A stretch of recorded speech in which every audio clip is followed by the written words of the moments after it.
안녕하세요. 저는 이제 40이 된 여성입니다. 여기 계신 분들 모두 살면서 영화 같은 일을 몇 번쯤은 겪어보셨을 것입니다. 경험한 그 일이 크던 작던 사건이었던 것이지요. 그러나 저는 그 영화 같은 일을 매우 크게 겪었습니다. 얼마나 크게 겪었는지, 당시 겪은 상처가 흉터가 되어서 아직까지 제 머리와 마음속, 그리고 육체의 여러 곳에 남아 있습니다. 무슨 말인지 알 것 같지 않으실지도 모르겠지만 제가 겪은 일을 즉시 말씀드리겠습니다. 어렸을 때 우리 집은 어려운 처지에 있었지만 저는 개인적으로는 보통 사람들처럼 살아온 것으로 생각했었습니다. 형편이 넉넉한 친구들처럼 과외를 받고 학원 여러 곳을 다니며 공부를 지원받을 수 있는 집안 형편은 아니었지만, 그러나 제가 다시 말씀드리자면 공부에 대한 흥미나 재능이 있는 것도 아니었었습니다. 그래서 일찍이 공부를 포기하고 1인 취업으로 삶의 방향을 틀었죠. 고등학교를 졸업한 뒤 실업계로 진학한 저는 20살이 되자마자 작은 회사에 취업할 수 있었고, 꾸준히 그 회사를 다니게 되었습니다. 제가 다니던 회사는 규모가 작아서 작은 건물의 한 층을 빌려 사용하고 있었고, 그러다 보니 제 월급도 그리 넉넉하지는 않았습니다.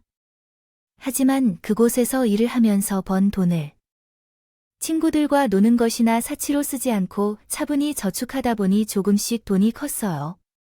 제가 20대를 보내면서 놓친 즐길 것들이 있음을 알면서도 돈을 모은 이유는 하나뿐이었어요. 조금이라도 제 집을 소유하고 싶었기 때문이었죠. 매번 월세나 전세 계약이 끝날 때마다 이사를 가야만 했던 저희 집을 보면서 항상 집 소유에 관한 꿈을 갖고 있었습니다. 그래서 주변 사람들이 짠순이라고 불러도 상관없이 돈을 모았어요. 그러던 중 저와 유사한 사람이 있었어요. 저와 비슷한 시기에 회사에 입사하고 제가 있었던 회사로부터 대리직을 맡고 있던 제 남편이었죠. 남편은 저보다 더 불우한 환경에서 자랐습니다. 고아 출신이었고 어린 나이 때부터 모든 것을 스스로 삶에서 개척해야 했어요. 그래서 그런지 근검절약이 몸에 밴 사람이었어요.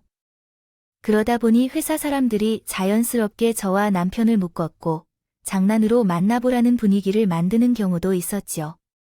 그런 짓궂은 회사 사람들 때문에 오히려 남편과는 더 거리를 두려고 했지만 비슷한 사람이 곁에 있으면 어쩔 수 없는 것인지 우리는 서로에게 관심을 갖게 되었고 결국 연애를 하다 결혼까지 하게 되었습니다. 물론 서로 경제적 가치를 중요시하여 결혼을 결심한 것은 아니었어요. 남편은 여자인 저보다 더 여리고 감수성이 풍부한 사람이었고 착한 마음씨를 가지고 있었어요. 무엇보다도 재계와 삶에 대한 가치관이 같았습니다. 서로 어려운 환경에서 자라서 그런지 남들이 평범하다고 생각하는 환경조차도 감사하다고 생각했죠. 우리 두 사람은 모두 금전적인 욕심이 없었어요. 사랑하는 사람과 행복하게 살아가는 것이 우리 두 사람의 공통된 가치관이었죠. 그렇게 우리 둘은 다른 사람들의 시선과 세상이 만든 잣대를 신경 쓰지 않고 우리만의 행복을 느끼며 잘 살아가고 있었습니다. 그런데 어느 날 행복하게 살던 우리 앞에 어떤 사람들이 찾아왔죠. 그 사람들이 찾아온 그날 남편과 함께 한가로운 주말을 보내고 있던 것이었습니다. 초인종이 눌렸을 때 저는 밖으로 나갔는데 여러 명의 사람들이 우리 집 현관문 앞에 있었습니다. 그중 한 중년 여성이 제게 다가와서 남편의 이름을 대며 확인을 했어요. 여기가 박상현 씨 집 맞나요? 네. 그런데요, 누구신가요? 여기 상현이에요. 우리가 맞게 찾아왔는지 확인해야겠네요. 그럼 상현이를 볼 수 있을까요? 누구신지 먼저 말해주셔야겠어요. 누구신데 저희 남편을 찾아오신 거죠? 제 질문에 대답하지 않던 중년 여성은 남편을 봤는지 뒤로 돌아본 후 갑자기 저를 밀치며 들어와서 남편을 끌어안고 울기 시작했습니다. 그리고 중년 여성 뒤에 있던 사람들도 함께 들어왔어요. 역시 그런 상황이었습니다. 우리 집에 온 그들은 모두 이산가족 상봉을 하는 것처럼 남편을 껴안고 애절하게 눈물을 흘렸어요. 저도 그들에게 둘러싸인 남편도 당황했죠. 그런데 그때 그들의 말에서 나오는 것을 듣고 남편과 어떤 관계에 있는지 정리되었습니다. 그것은 남편의 잃어버린 가족들이었죠. 아이고 상현아, 엄마가 잘못했다. 엄마가 잘못했어. 이렇게 커서 널 찾게 될 줄이야, 상현아. 아빠다. 내가 내 아빠야. 너 아빠 기억나지 않아? 상현아, 형이야. 형이 우리 동생을 잘 챙기기만 했어도 이런 일은 없었을 텐데. 미안해요, 상현 씨. 뭐라고요? 잠깐만요. 여기 계신 모든 분들이 저희 가족이라고요. 제가 가르쳐주는 채소 자리에서 우라빠로 존경받는 아주머니도 있는데요. 남편은 저뿐 아니라 모두 놀라게 했어요. 그러다 보니 남편이 가족들에게 설명을 듣던 중에 얘기를 했대요. 그래서 남편은 자기 가족이 자기를 포기했을 것 같다고 말했어요. 기억이 정확하지 않지만 잠시만 기다리라는 말을 던지고 사라졌고 찾아오지 않았다고 했죠. 그러던 도중 알게 된 바에 따르면 남편이 얘기한 기억은 반은 사실이고 반은 잘못된 거였어요. 이 이상은 생략하고 이야기를 이어가자면 남편의 형제들과 관련된 내용이 더 있었던 것 같아요. 그러니까 저희에게 아주버님인 분이 동생인 남편을 데리고 다니다가 잠시 길가에 두고 다른 일에 정신이 팔려서 나중에 돌아선 자신이 동생을 어디에 두고 왔는지 기억이 나지 않았다고 합니다. 동생을 잃어버렸다는 것을 부모님께서 아시게 되면 혼이 날까 무서웠던 아주버님은 남편을 찾기 위해 동네를 돌아다녔고요. 하지만 동생을 찾을 수 없었던 거죠. 뒤늦게 부모님께 동생을 잃어버렸다고 말했고요. 그런데 그때는 시간이 한참 지나갔을 때였고 남편이 자신을 두고 간 형을 찾으러 움직였을 때였습니다. 그러던 중 길이 엇갈리고 남편은 이름 모를 사람의 손에 끌려 보육원에 들어가게 됐죠. 하지만 남편은 지금까지 가족들과 함께 여기에 계시다는 점, 부모님과 형이 저를 버려두고 떠난다고 생각했던 것이죠. 물론 고아가 되어 자신을 찾는 가족이 없다는 것이 그러한 잘못된 생각을 더 확고하게 했던 것 같습니다. 하지만 부모님과 아버님 쪽에서는 아내를 잃으셨고 그렇기에 이제까지 아내를 찾고 계셨다고 합니다. 그래서 최근에야 그 흔적을 발견하고 직접 집으로 찾아오셨다고 합니다. 미안하다 사과를 하는 부모님들께서는 진정이 이루어지신 후에 저희 부부가 사는 집을 둘러보시며 매우 안타까워하셨어요.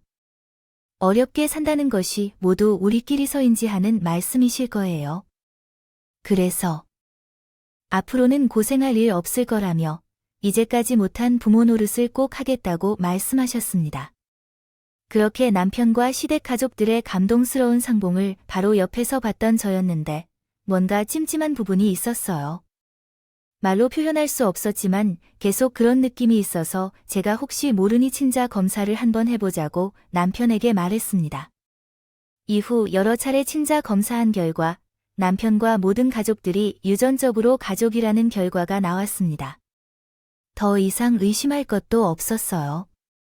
찜찜한 제 기분은 잊어버려야 했죠. 그런데 그날 이후 시부모님과 아주버님은 조금 과하다고 생각될 정도로 남편을 데리고 다니기 시작했습니다. 처음에는 이것이 당연한 일이라고 생각했지만 30년 가까이 헤어져 있던 가족들과의 상봉이라서 매일 만나도 보고 싶고 함께 하고 싶은 것이 많다고 생각하여 그것을 이해했었어요. 그러나 너무 심하다고 느껴질 정도로 집을 비우고 매일 술에 취해서 들어오는 남편을 보면서 어느 정도 주의를 기울여야겠다고 생각했어요. 여보, 당신은 가족들을 만나서 그 어떤 때보다 기분 좋다는 것을 알겠지만 좋은 것도 적당히 해야죠.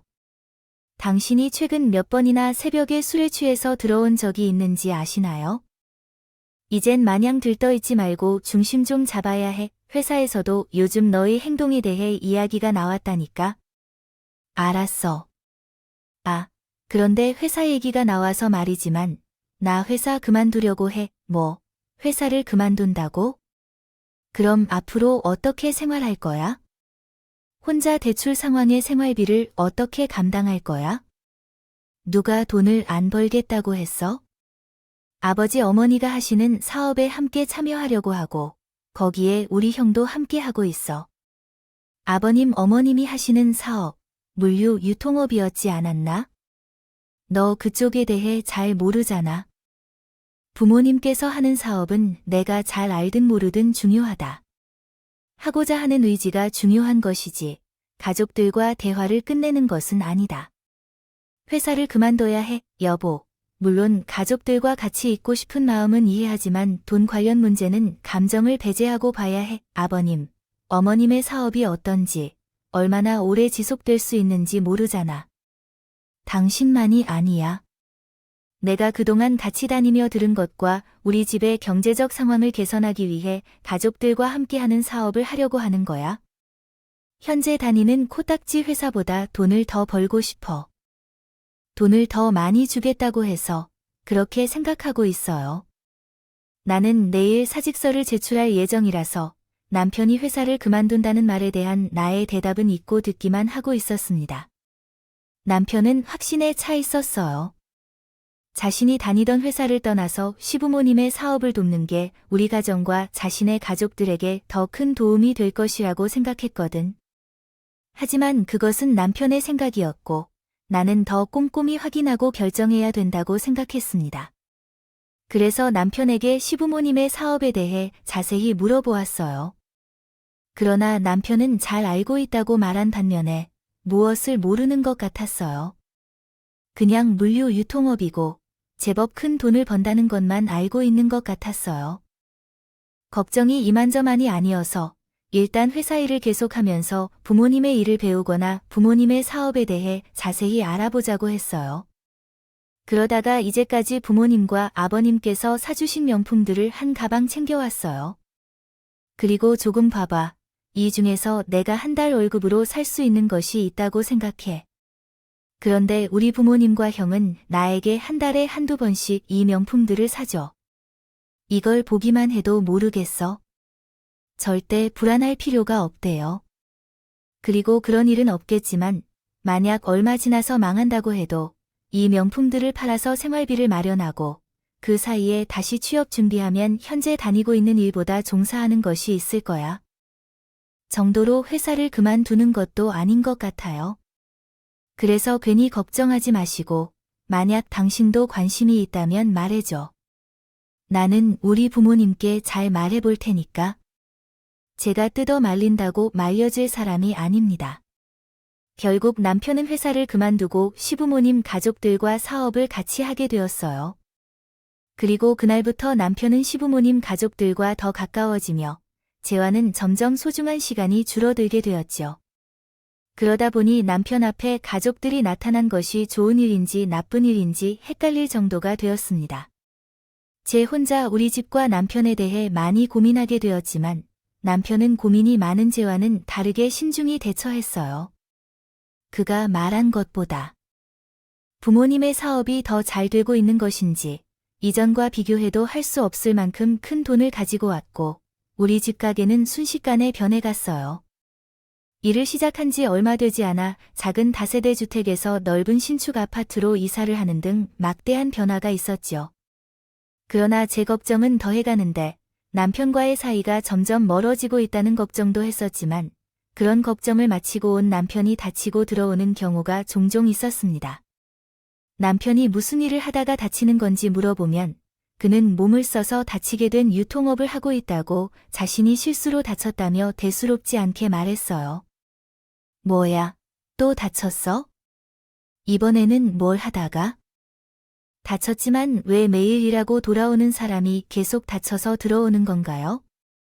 얼마나 심하게 다쳤나요? 심각하지 않다고요? 진짜 귀찮게 굴어요. 안심하지 않으면 집으로 돌아오겠다고 했는데요. 그리고 유통업에서 몸을 다 쓴다고 몇 번이나 말했어요. 다친 사람은 가만히 있는데 왜 난리를 피우시죠? 그러한 말 한마디만으로도 예전과는 다른 사람에게 미움을 살 만한 남편을 보며 결국 남편과 이혼을 생각하게 되었습니다.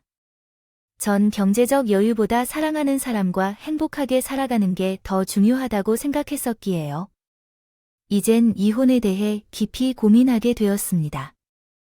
고민을 하고 있을 때 남편이 시댁 가족들과 함께 여행을 가자고 제안했습니다. 그는 들뜬 모습으로 제게 다가와서 어쩐지 제 의사는 묻지 않고 여행을 진행시켰죠.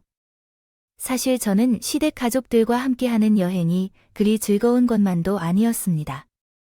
우리 부부 앞에 갑자기 나타난 시댁 가족을 알게 된 지 1년이 지난 상황에서도 여전히 나는 이들과의 교류가 어색했거든요. 또한 전과는 많이 변한 듯한 남편을 보면서 더욱 거리를 둔다는 생각도 들었지요.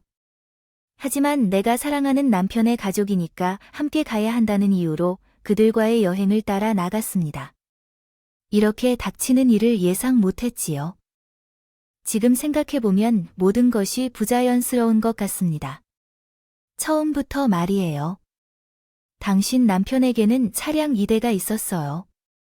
한 대는 이전부터 타고 다니던 오래된 경차였고, 다른 한 대는 남편이 가족들과 함께하는 사업을 시작한 후 구매한 외제차였습니다. 당연히 외제차가 장거리 여행하기에 더 나은 것 같아요. 그러나 남편은 외제차를 구입한 후로 한 번도 몰지 않았던 경차를 타고 여행을 가겠다고 합니다. 뭐야, 왜 경차로 여행을 가는 거리도 있는데 저 차가 편하지 않아? 거기다 당신은 이 차 안 본 지 꽤 됐잖아. 여행할 때는 경차가 더 편하지. 왜 그러죠? 주차할 때 편하고 신경 쓸 일이 없어요.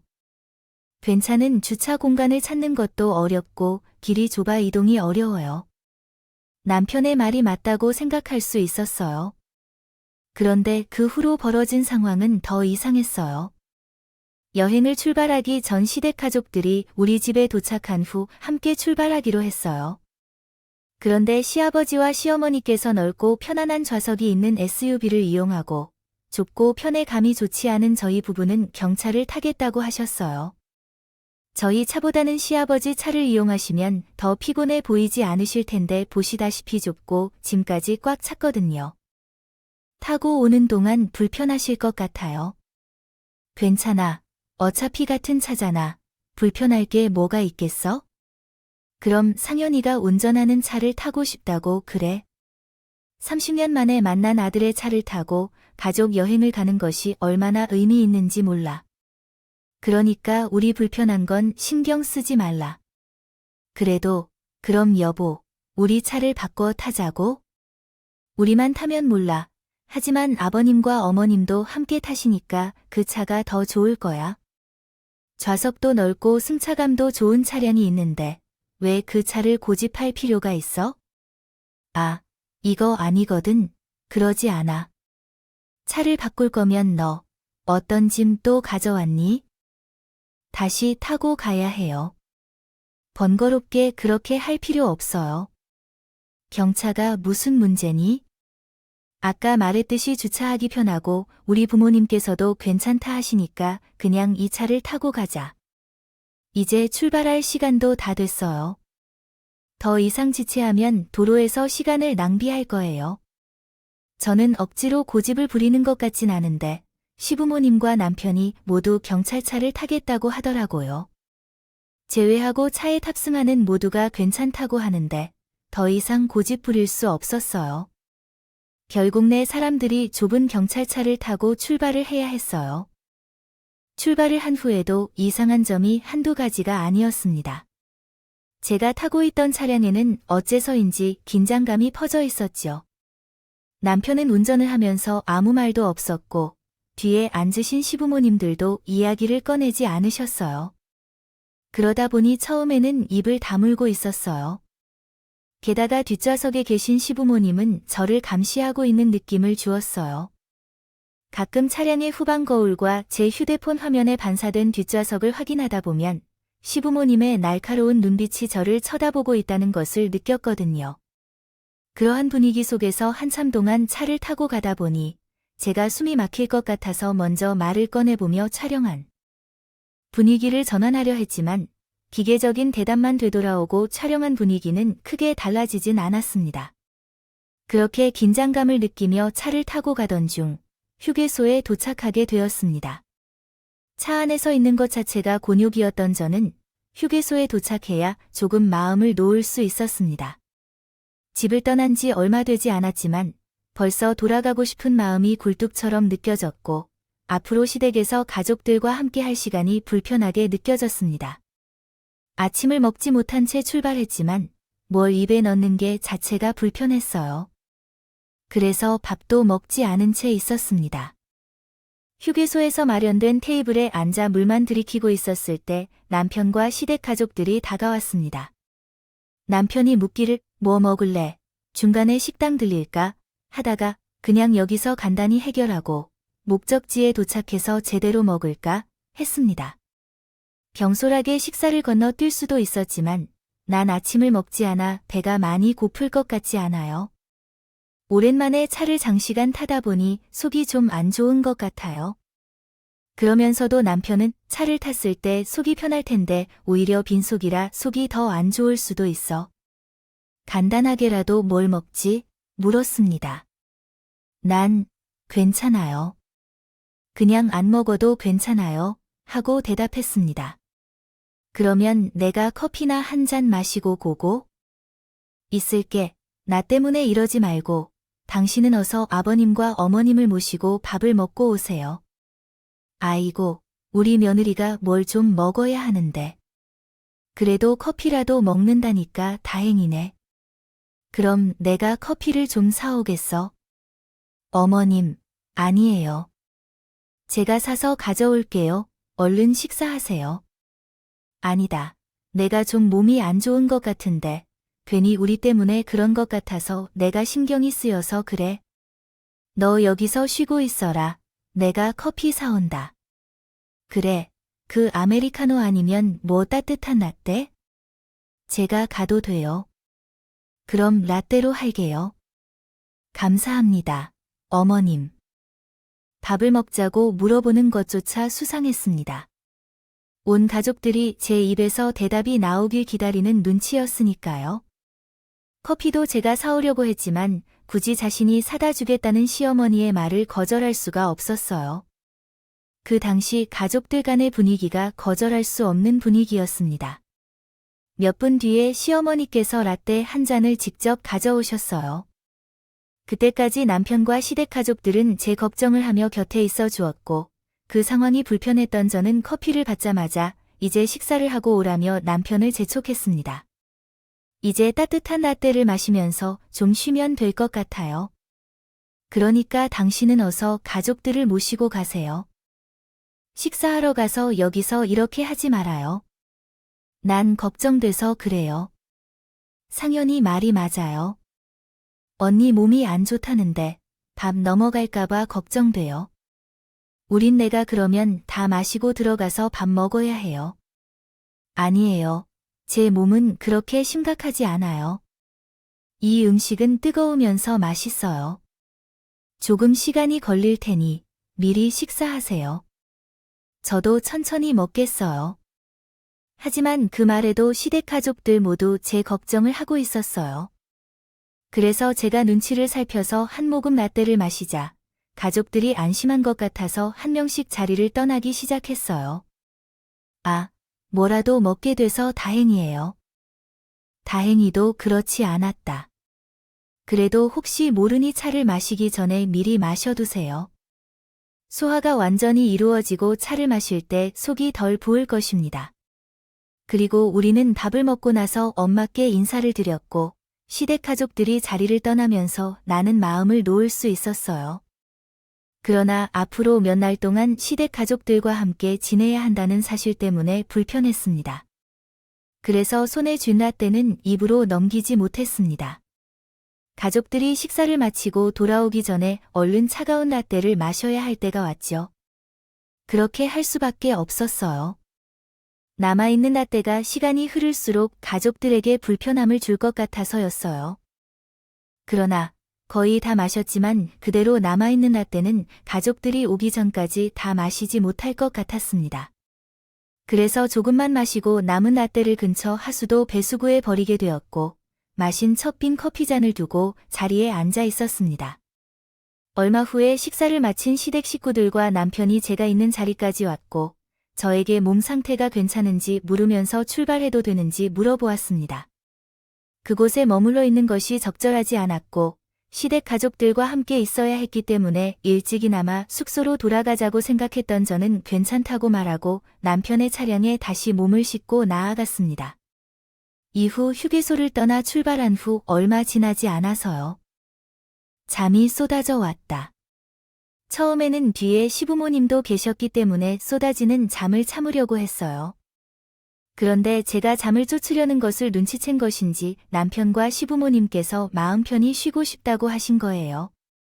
당신 졸린 것 같은데 몸도 좀 안 좋은데요. 한숨 자라, 괜찮아, 라떼, 그것도 나름 음식이라고, 식곤증 비슷하게 오지 않나 봐. 예, 주희야, 식곤증이든 뭐든 우산 좀 차라. 몸이 안 좋을 때는 참는 것보다 좋은 게 없어요.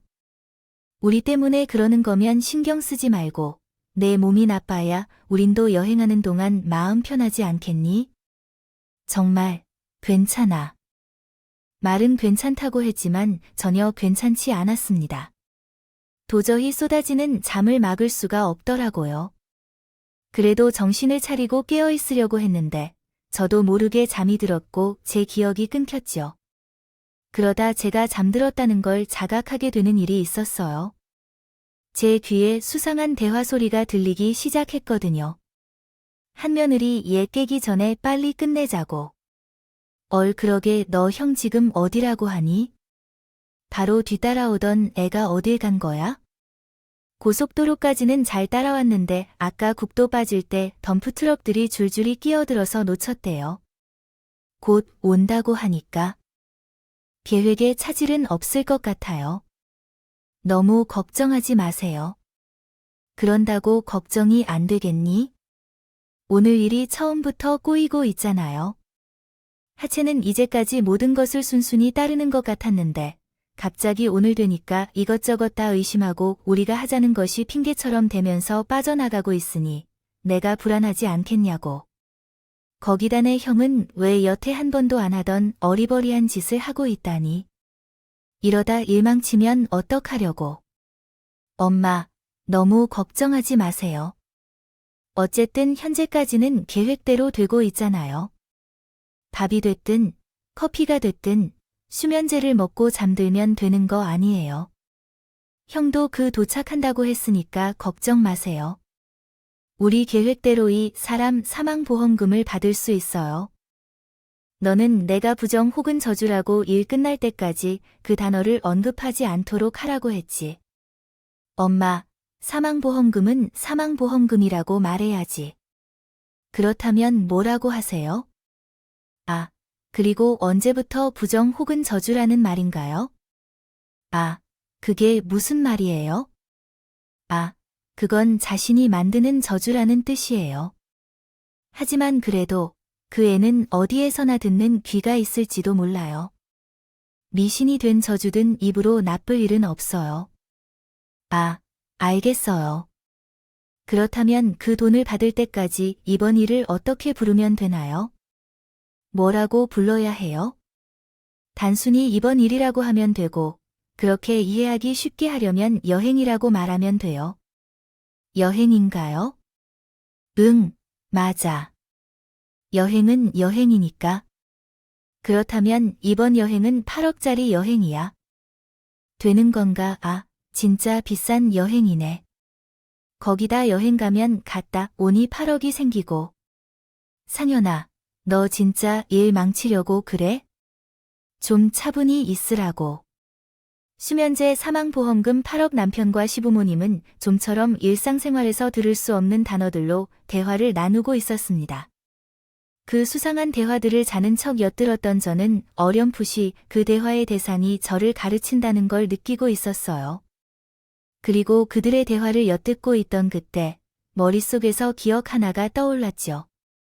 시댁 가족들이 저희 부부 앞에 나타나고 몇 달이 지난 후였습니다. 퇴근을 한 후 집으로 돌아왔는데 남편과 함께였어요. 처음 보는 사람이 우리 집에 들어왔는데 시모가 나를 보자마자 식탁에 앉히고 부탁을 해왔어요. 마침 당신 차 왔다. 안 그래도 여기 전화하려고 했다. 너 실비보험밖에 없다고 했지? 그럼 이번에 포함 좀 들어도 되겠니? 네, 보험이요. 저는 이미 들만한 건 다 들었는데요. 실비도 있고 안보험도 들고 있어서 더 이상 보험이 필요할 것 같지 않아요? 여기 있는 사람은 내 은인인데 실적이 좀 모자랄 땐 내가 대신 보험금 납부해 줄 테니 문제될 일은 없겠죠? 응, 꺼려하는 부탁이었지만 시어머니가 되는 사람이 부탁한 것이고 옆에 있던 남편 자신도 보험에 가입할 거라며 문제가 없을 것이라고 말했습니다. 결국 저도 시모가 대납을 해주는 조건으로 몇 가지 보험을 가입하기도 했죠. 그러니 그 당시 저들이 말하는 보험금이 그때 시모의 권유로 가입하게 된 사망보험금이라는 걸 짐작할 수 있었습니다. 또한 이 모든 것이 오래전부터 계획됐다는 것을 알 수 있었죠. 그것만으로도 충격적이고 무서웠지만 그보다 더 저에게 충격을 준 것은 남편의 태도였습니다. 제 죽음과 관련된 사망보험금에 대해 이야기를 나누고 있는 사람들 중에는 가장 신이 난 모습이 남편이었었거든요. 하지만 지금은 가장 신이 난 사람이 누구든 남편이건 중요하지 않았어요. 우선 큰일을 당하기 전에 이들로부터 도망쳐야 했어요. 그런데 겁이 생겼죠. 사람을 죽이겠다는 말을 바로 옆에서 듣고 있었으니까요. 또 제가 차 안에서 도망을 치겠다고 해도 사람들에게 붙잡히지 않을 수 있을까 생각했죠. 온몸이 공포에 묶여 몸이 움직이지 않았죠. 그래서 자의반 타의반으로 계속 자는 척을 했어요. 그러다 한참 뒤처져 있던 아주버님의 차량이 도착했는지 시모와 시부는 차를 갈아타기 위해 내려와서 남편의 차량이 다시 움직이기 시작했습니다. 그때 나는 상황을 파악하려고 눈을 떴고 남편과 통화 중인 것을 발견했을 때 경악했습니다. 통화 중이던 남편이 헬멧을 쓰고 있었거든요.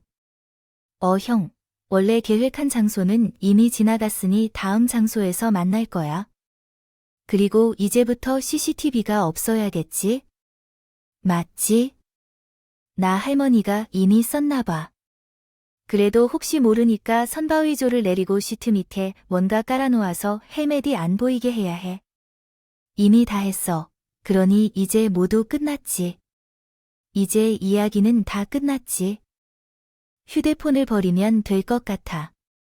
그래, 지금 사고 지점까지의 시간이 약 30분 정도 남았으니까 나랑 통화를 끝내고 그리고 휴대폰을 꺼서 달리다가 강가 쪽에 던져 버리게. 헷갈려서 휴대폰을 버리면 안 돼. 버리기 전에 그 휴대폰 맞나 확인하고 버려야 해. 내가 이해했다고 생각했던 건가? 알았어. 형아, 실수하지 말고 사고 난 후에 나를 구하러 빨리 와야 돼. 알았지? 그럼 나 전화 끊을게. 두 사람의 대화를 엿들었을 때 교통사고를 초래하려고 준비 중인 것 같았어. 그래서 분명해. 출발하기 전에 휴게소에 있을 때 착용했던 안전벨트가 풀려져 있었고 남편은 안전을 위해 헬멧을 착용하고 있었을 거야. 그런데 정확하게 어디서 언제 사고가 발생할지 모르지만 두 사람의 대화를 통해 고시라는 것을 알 수 있었어요. 그 상황에서 죽을 수는 없다고 생각했습니다. 죽음은 일하면서나 죽는다면 마찬가지일 것이라면 살 방법을 찾다가 결국 죽기로 결심했습니다. 도로를 달리고 있는 차량에서 뛰어내리게 되었습니다. 당연히 도로 위에 넘어지며 떨어지게 되었죠. 남편의 차량에서 떨어지자 남편과 함께 뒤를 따라오던 시댁 가족들의 차량도 한꺼번에 멈췄어요. 다급히 차에서 내려와 저에게 가까이 다가오고 있었어요. 도로 위에 떨어진 저는 다행히 정신을 차리고 있었지만요. 떨어지면서 온몸에 부상을 입어서 도망칠 수 없었습니다. 그래서 그들에게 붙잡히게 되었죠. 그런데 그때에 제 눈에 남편과 시댁 가족들 말고도 다른 사람들이 들어왔습니다. 사람이 달리던 차에서 굴러 떨어지면서 같은 차선에 있던 차량들과 반대편 차선에 있던 차들까지 모두 차를 내리고 무슨 일인지 구경을 하게 되었어요. 그 사람들에게 도움을 청하기로 했어요. 도망칠 힘을 살려달라는 말을 했는데 다들 도와주기로 한 거죠. 살려주세요. 제발 저 좀 살려주세요. 이 사람들이 저 죽이려고 해요. 저 이대로 이 사람들한테 끌려가면 정말 죽을 거예요. 제발, 살려주세요. 누군가. 경찰에게 신고해주세요. 이제는 너 좀 진정해. 갑자기 왜 이러는 거야? 너 갑자기 이럴 이유가 뭐야? 우리가 너한테 무슨 해를 한 적이 있나? 저는 벼랑간 정신이 나간 재수씨 때문에 그래요. 그러니까 여러분은 집에 가시는 게 좋겠어요. 제가 119에 전화하겠습니다. 여러분 가세요. 남편과 시어머니 가족들은 당황한 듯했지만 각자의 역할을 맡아 구경하는 사람들을 쫓아내고 다시 차를 태우려고 했어요. 하지만 차에서 떨어져 구조를 청하는 내 모습을 보고 문제가 있다고 생각한 몇몇 분들께서는 가족들과 신랑이랑 말다툼을 벌이며 저를 지켜주려고 했어요. 그리고 그 사이에 다른 시민분들이 경찰과 구조대에 전화를 했는지 차례대로 경찰차와 119 차량이 도착했죠. 저는 119 구조대 차량에서 간단한 검사와 치료를 받으며 경찰분들께 남편의 차에서 듣고 본 이야기를 진술했습니다. 그러나 옆에서 듣고 있던 시모와 시부가 갑자기 화를 내기 시작했어요. 너 지금 무슨 소리를 지어내는 거야? 우리를 범죄자 집단으로 만들어 어느 며느리 같이 남편 애비애미를 범죄자로 몰라. 우리가 뭘 했다고? 경찰 선생님, 제가 하는 말이 정상적이라고 생각하십니까? 멀쩡히 타고 가던 차에서 뛰어내린 아머를 저희가 며느리 몸이 안 좋다고 해서 직접 커피까지 사다 주려고 갔던 사람입니다. 운전하다가 저희 때문에 불편할까봐 중간에 차를 옮겨 탈 정도로 재료 걱정했다고요. 그런데 뭐 사고를 고안해. 아이고 참. 시모와 시부가 기가 막힌다면 화를 낼 때 남편은 눈물로 경찰분들을 헷갈리게 만들었죠. 당신 정말 왜 이래? 뭐 때문에 이러는 거야? 지금 당신이 한 말 진짜라고 생각하는 거야? 당신 정말 어디 아픈 거야? 어떻게 한순간에 정신을 놔? 미안해, 여보. 무슨 문제인지는 모르겠지만 내가 잘못한 거야. 당신이 이렇게 되는 것을 몰랐던 내 잘못이야. 그러니까 정신을 좀 차려, 알겠니? 제 앞에서 악어의 눈물을 흘리고 있는 남편을 보니 다시 한번 공포에 휩싸였고 말로 표현할 수 없는 배신감을 느꼈어. 그래서 더 목소리를 높여 경찰분들께 제가 죽을 뻔한 이야기를 했어. 고민하던 경찰은 우선 확인해 볼 게 있는데 남편의 차량 블랙박스를 수거해도 되겠냐? 고 물었어. 그러나 남편이 블랙박스가 없다 고 했어. 블랙박스가 있으면 제 결벽을 증거로 쓸 수 있으니까 제가 드리고 싶은데 라고 말했어. 없어요. 보시다시피 옛날처럼 곧 폐차하거나 팔 계획이었기 때문에 원래 달려있던 블랙박스를 새로 사서 촬영하려고 했어요. 다른 바람에 죄송합니다. 원래 있던 블랙박스가 없어져서 저를 해치려는 계획이 있었던 것 같아요. 그래서 그런지 남편은 여유로워 보였어요. 하지만 제 말을 증명할 확실한 증거가 있었어요. 그래도 혹시 몰랐을까봐 경찰분들께 조심스럽게 귓속말로 증거가 있다는 걸 알렸어요. 그 증거는 제 휴대폰이었습니다.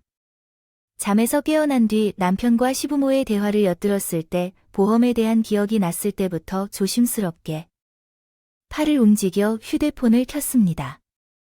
그리고 동영상 촬영을 시작했어요. 그래서 그 안에 포함된 대화 내용이 담겨져 있었습니다. 저는 남편과 시댁 가족들의 주목을 피하기 위해 경찰관들에게 해당 동영상이 있음을 보여주었어요.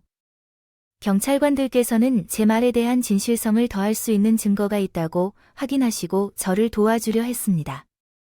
하지만 어쩌면 잘못하면 제가 말한 내용에 대해 조사를 할 것이라고 말하면 남편과 시댁 가족들이 도망칠지도 모르겠다는 걱정이 있었는지 제가 고속도로에서 뛰어내린 일에 대한 처벌 및 확인해야 할 부분이 있어서 자연스럽게 남편을 경찰서로 동행하게 했어요. 또한 시댁 가족들은 사건의 목격자로서 동행을 부탁했고 경찰분들이 더 자신들의 말을 믿는다고 착각한 남편과 시댁 식구들은 차량을 몰고 경찰서로 향했습니다. 제 말을 믿어주신 경찰분들의 도움으로 남편과 시댁 가족들을 경찰서까지 데려갈 수 있었고 정식으로 신고 절차를 밟을 수 있었으며 보험 사기를 증명할 수 있는 제 휴대폰을 증거로 제출했습니다. 이를 통해 남편과 시댁 가족들은 경찰 조사를 받게 되었지만 마음을 놓을 수 없었습니다. 남편과 시댁 가족들은 용의자 신분도 아니었고 구속 수사 중이지도 않았기 때문에 언제든 무슨 짓이든 할 수 있기 때문에 마음이 안정하지 않았습니다. 그래서 그날 경찰서에서 나오자마자 세워야 했던 대책들이 많았습니다.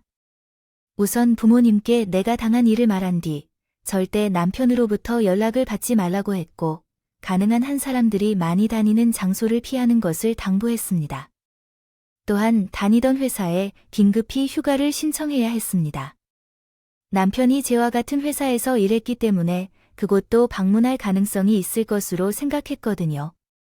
다음으로는 제 몸을 지키는 것이 중요했습니다. 친하게 지내던 친구들에게 연락을 해서 제 상황을 말한 뒤 남편과 그의 가족으로부터 피신하게 되었습니다. 그 기간 동안 얼마나 어려웠는지 알 수 없었습니다. 언제, 어디에서 그 사람들이 내 앞에 나타날지도 모릅니다. 나타날지 모른다는 생각에 피가 바짝바짝 말랐어요. 하루하루 빈장의 끈을 놓을 수 없던 저는 마음을 놓게 되었던 것은 남편과 시댁 가족들 모두가 용의자로 전환되어 구속수사를 받게 된다는 연락을 받은 후였습니다. 그런데 그 연락을 받음과 동시에 엄청난 사실을 깨달았어요. 남편과 시댁 가족들은 저를 죽이려고 했던 살인 예비죄와 사기 공모죄뿐만 아니라 조사를 받다 드러나게 된 여죄들을 포함한 다른 범행들로도 구속수사를 받게 된 것이었어요. 시댁 가족들 주변에서 상해 및 사망보험에 대한 사건이 저뿐만 아니라 여러 건 확인된 것입니다. 그러니까 제가 그들의 첫 번째 범행 대상이 아니었던 것입니다. 그 사람들은 이전부터 주변 사람들을 상대로 보험 사기를 저질렀습니다. 가족들이 다 모여서 이야기하면 남편을 만나기 전부터 보험 사기를 저지른 시댁 가족들은 혼자서 많은 보험금을 수령하면 의심을 받을 것을 알고 가족 전체가 차례로 사기를 치고 있었습니다. 이미 자신들만의 사고를 여러 차례 일으키고 상해 보험금을 받은 것뿐만 아니라 주변 가족들이 없거나 경제적으로 어려운 상황에 있는 사람들에게 접근하여 상해나 사망 사건을 일으켜 보험금을 수령했습니다. 그들의 수법은 항상 비슷했다고 합니다. 앞에서 언급한 것과 같이 사람들에게 친근하게 접근한 뒤 이것저것 도와주었다고 합니다. 저희가 그랬던 것처럼 보험 실적 때문에 보험 가입을 부탁하는 거죠. 이미 그들에게 많은 도움을 받았던 사람들이었기 때문에 어떤 사람들은 흔쾌히 들어줬다고 합니다. 그러나 경제적인 사정 때문에 안 된다고 거절하는 사람들에게는 대신 보험료를 납부해 줄 거라고 말을 해야 합니다. 정말 실적이 너무 급해서 도와달라고 하는 거예요. 그들에게 속아 넘어간 사람들은 각자의 어려운 상황에 처해 있었기 때문에 자신에게 도움을 준 그들의 부탁을 외면할 수 없었고 또한 마냥 좋은 사람들이라고 생각해서 끝내 보험을 들어줬다고 합니다. 그리고 보험금 수령인을 그들로 지정했습니다. 기재하게 했습니다. 각각의 상황은 다르지만 어떤 사람들은 그 외에 의지할 수 있는 사람이 없어서 어떤 사람들은 보험만 들어줬을 뿐인데 납부까지 대신하고 이것저것 챙겨주며 좋은 마음에 그들의 요구대로 해주었다고 했습니다. 그렇게 자신들이 원하는 상황이 모두 갖춰지면 그때부터 시댁 가족들은 해당 보험에 맞는 사고를 계획했다고 합니다. 그리고 살인까지 저질러서 보험금을 수령한 것이었죠. 실제로 남편 앞에 나타났던 것도 이전 범행들처럼 남편에게 보험을 권유한 다음 사고를 일으켜 죽이고 사망보험금을 타려고 찾아온 것이었습니다. 물론 그들이 남편의 친정 가족들과 형제는 맞아요. 저희들에게 말했던 대로 남편을 실수로 잃은 것도 맞고요. 그러나 그들에게는 남편과 떨어져 지낸 30년 동안이 너무나도 끔찍한 범행의 대상으로 지정될 만큼 긴 시간이었던 것 같아요. 그러나 고아로 자란 남편 곁에 있던 것이 문제가 된 거죠. 가족으로서 남편 곁에 있는 저가 그들의 범행을 도와준 것이었습니다. 그래서 계획이 변경된 거예요. 남편을 그들 쪽으로 끌어들이기로 결정한 거죠. 나중에 남편을 범행의 대상으로 바꾸더라도 우선 옆에 있는 저를 이용하여 돈을 벌려고 한 것입니다. 그렇게 범행 대상이 남편에서 저로 바뀐 후에 그 사람들은 평생 어렵게 살아온 남편에게 돈의 맛을 직접 느끼게 해줬어요. 이것이 제가 알고 있던 것처럼 큰 돈을 쥐어주며 사치를 하도록 부추겼고 무슨 일이 일어나도록 모르게 유흥에 빠지도록 안내했어요. 그렇다 해도 제정신이 있는 사람이었다면 그런 유혹에 넘어가지 않았을 것이지만 저는 그 사람들을 잘못 보았던 것이었나 봐요. 남편은 그들의 꾀임에 그대로 넘어갔어요. 처음에는 상해보험금을 수령하여 재미를 보던 남편이 결국 그런 말도 안 되는 범죄의 계획에 동참하게 되었습니다. 제 남편이 저를 죽이고 생명보험금을 요구한 범죄의 고백이었어요. 남편이 저를 죽이려는 음모를 풀지도 못한 채 예상치 못한 사실을 알게 되어 크게 충격을 받았어요. 그리고 남편이 이들의 계획에 쉽게 빠져들고 범행 동기는 결국 돈이었다는 사실을 알게 되자 큰 배신감에 휩싸였어요. 구치소에서 남편을 만나도 아무 해결책도 얻을 수 없다는 것을 알고 있었지만 속마음을 털고 싶어 그를 보고 싶었어요. 남편을 만나 정확한 사실들을 듣고 싶었으며 원망과 분노를 표현하고 싶었어요. 그래서 나는 며느리에게 남편을 찾아가 부탁했습니다. 당신이 왔구나.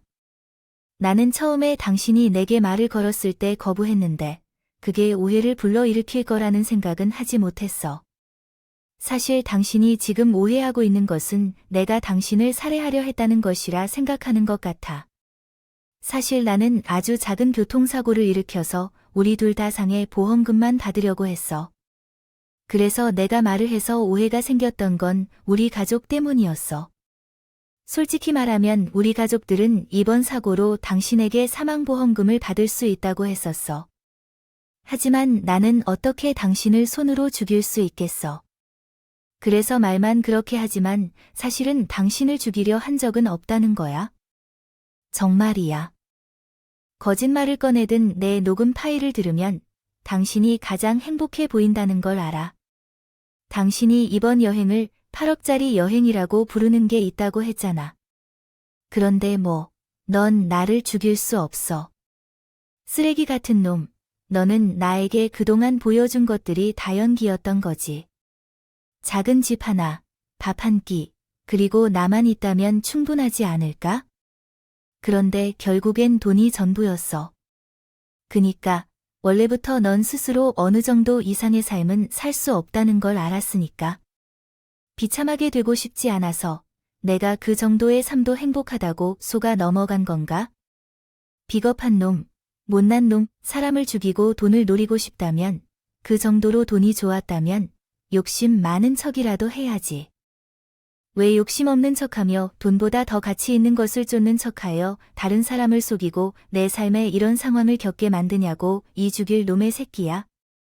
여보, 내가 정말 미안해.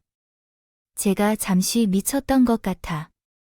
여보, 만약 당신이 나를 용서해 주신다면 제가 다시는 정신을 잃지 않을 것입니다. 다시 당신이 알아본 내 모습으로 돌아갈 것이라고.